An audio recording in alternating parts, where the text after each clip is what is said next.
안녕하세요. 2024년 2월 21일 태국 뉴스입니다. 태국 정부의 차이 대변인은 자유무역 협정으로 인해 태국이 아세안 지역에서 가장 큰 농산물 수출국이 되도록 추진했다고 밝혔습니다. 태국도 저출산 문제가 대두됨에 따라 태국 정부는 출산 촉진 정책을 국가 우선 과제로 하겠다고 밝혔습니다. 2022년 출생아 수는 48만 5,085명이었는데 이대로라면 60년 후 태국은 현재의 절반 정도인 3,300만 명으로 인구가 줄어들 것으로 예상된다고 합니다. 태국 최초의 자율주행 버스가 아유타야 역사공원 주변에서 시험 운행됩니다. 7월까지 오전 9시부터 오후 5시까지 무료로 이용할 수 있다고 당국이 설명하고 있습니다. 자율주행 시스템은 톤부리 몽굿 공과대학교와 민간이 합작해 제작한 것으로 20명이 탑승할 수 있습니다. 탁신 전 총리가 석방되어 자택으로 돌아간 가운데 캄보디아의 훈센 전 총리는 탁신 전 총리와 함께한 사진을 게시하며 23년간의 우정을 기념했습니다. 훈센 전 총리는 정치적인 문제에 대한 논의는 없었다고 밝히며 따뜻한 환대에 감사드린다고 덧붙였습니다. 또 페통탄 푸어타이당 대표에게 3월 중 캄보디아에 방문해달라고 초대했다고 합니다. 태국은 아세안에서 가장 많은 담낭암 환자가 발생하고 있다고 합니다. 이것은 어패류를 익히지 않고 생식해서 간디스토마에 감염된 것이 원인이라고 합니다. 당국은 2026년까지 간디스토마 감염률을 1% 이하로 줄이는 걸 목표로 15세 이상의 위험지역 거주민들에 대한 검사를 강화한다는 계획입니다. 태국 정부는 카자흐스탄 여권 소지자에 대한 비자 면제 조치를 6개월 연장한다고 밝혔습니다. 지난해 9월부터 올해 1월 초까지 태국을 찾은 카자흐스탄 관광객 수는 68,824명 이상이었는데 지난해에만 총 17만 2,282명이 태국을 방문해 1인 평균 7만 5천 바트를 지출했다고 합니다. 탁신 전 총리가 교도소에 하루도 수감되지 않고 병원에만 있다가 가석방되자 일부 국민들은 꾀병이라고 주장하고 있습니다. 이에 대해 푸어타이당 대변인은 탁신 씨가 귀국 전 코로나에 3번이나 감염되어 폐가 좋지 않은 상태였으며 경추에도 문제가 있어 1년 이상 치료를 받아야 하는 상황이라고 반박했습니다. 유네스코가 송크란을 태국의 것이라고 선언한 것에 걸맞게 올해 송크란은 대규모로 개최될 것이라고 합니다. 수다완 관광체육부 장관은 올해 송크란 축제를 위해 1억 3천만 바트의 예산을 요청했다고 밝혔습니다. 젊은 경찰관이 폐암에 걸려 숨졌다는 소식이 전해졌습니다. 숨진 남성 경찰관은 평소 흡연을 하지 않았지만 1년 6개월 전 폐암 판정을 받고 투병 중 숨졌다고 합니다. 이에 대해 네티즌들은 초미세먼지, 대기오염이 원인일 수도 있다는 댓글을 달면서 경찰관의 명복을 빌었습니다. 지난해 말에는 치앙마이의 젊은 의사 역시 평소 흡연하지 않았는데도 폐암에 걸려 숨져 당국이 대기안전법을 제정하기에 이르렀습니다. 태국 정부가 오후 시간대의 주류 판매 제한 시간 폐지를 검토하고 있습니다. 15일 열린 회의에서는 주류 판매 시간을 늘리는 데 따른 사회와 경제적 문제와 영향을 최대한 빨리 연구 분석 후 적절한 조치를 낼 것이라고 밝혔습니다. 수도권 경찰은 성관계 동영상을 몰래 촬영한 뒤 여성을 협박해 돈을 뜯어낸 남성을 방콕 라프라오 왕인 지역에서 체포했습니다.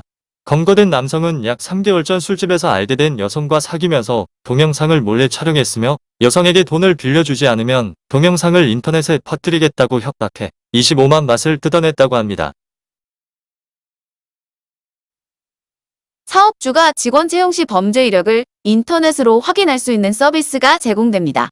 당국은 온라인으로 범죄 이력 조회를 신청하면 24시간 내로 확인이 가능하며 한 건당 100바트의 수수료를 지불해야 한다고 설명하고 있습니다. 세타 총리가 우돈타니 지방의 군부대를 방문한 가운데 군관사를 시찰했습니다. 해당 부대에는 154채의 관사가 있는데 모두 70년 전 나무로 지어진 곳으로 새 관사로 교체가 필요한 것 같다고 지적했습니다. 국립수자원국은 해수면 상승으로 21일부터 25일까지 해안가 침수에 대비해야 한다고 경고하고 있습니다. 사무송크람과 사무사콘, 라콘파톰과 논타부리, 방콕과 사무뿌라깐, 차층 4호의 해안이나 강변 저지대에는 침수가 발생할 수 있다고 대비를 강조했습니다. 마약 단속국은 치앙라이 맷잔 지역의 도로에서 대량의 마약을 싣고 가던 차량 4대를 잇따라 적발했습니다. 당국은 운전자 4명을 체포하고 100만 정이 넘는 마약을 증거물로 압수했습니다. 중앙수사국은 논타부리 지방의 4곳을 압수수색하고 미용 성형용 필러와 화장품 등 약 17만 개를 압수했습니다. 필러와 화장품은 모두 가짜로 중국에서 밀수된 것으로 알려졌습니다. 중앙수사국은 방콕과 빠툼타니, 라용 지방에 위치한 5곳의 무허가 미용 클리닉을 단속했습니다.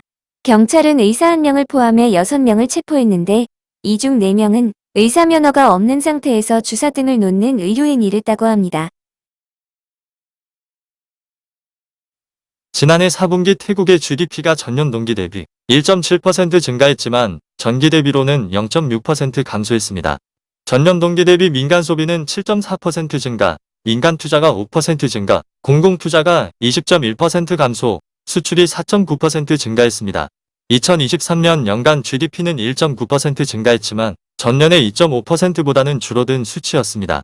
당국은 올해 GDP 전망을 2.2에서 3.2% 증가로 하향 조정했습니다.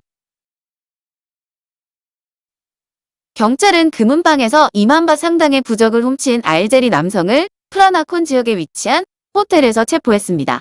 부적이 없어진 걸 발견한 직원이 CCTV를 확인한 결과 외국인이 훔쳐가는 장면을 포착해 경찰에 신고했다고 합니다. 알제리 남성은 태국을 여러 번 방문했는데 상습적으로 절도짓을 벌인 것으로 추정되고 있습니다. 상무부는 생산자가 요청한 유제품 가격 인상을 허용하기로 결정했습니다.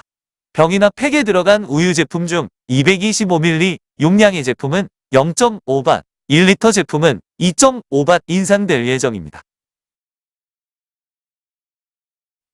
24일 토요일은 마카부차로 하루 동안 주류 판매가 금지됩니다. 대체 공휴일로 26일까지 태국은 3일간 연휴가 됩니다. 파타야의 콘도에서 외국인이 숨져 있다는 신고를 받고 경찰과 구조대가 출동했습니다. 네덜란드 국적의 72세 남성이었는데 방 내부에 혈흔이 낭자했다고 합니다. 경찰은 사인을 조사하기 위해 부검을 의뢰했습니다. 파타야 경찰은 강도강간 혐의로 41세 남성을 체포했습니다. 검거된 남성은 오토바이 택시기사인 척 저녁 시간 길을 걷던 29세 중국인 여성에게 접근한 뒤 인적이 드문 숲으로 끌고 가 성폭행하고 현금 15,000바트를 빼앗아 도주했다고 합니다.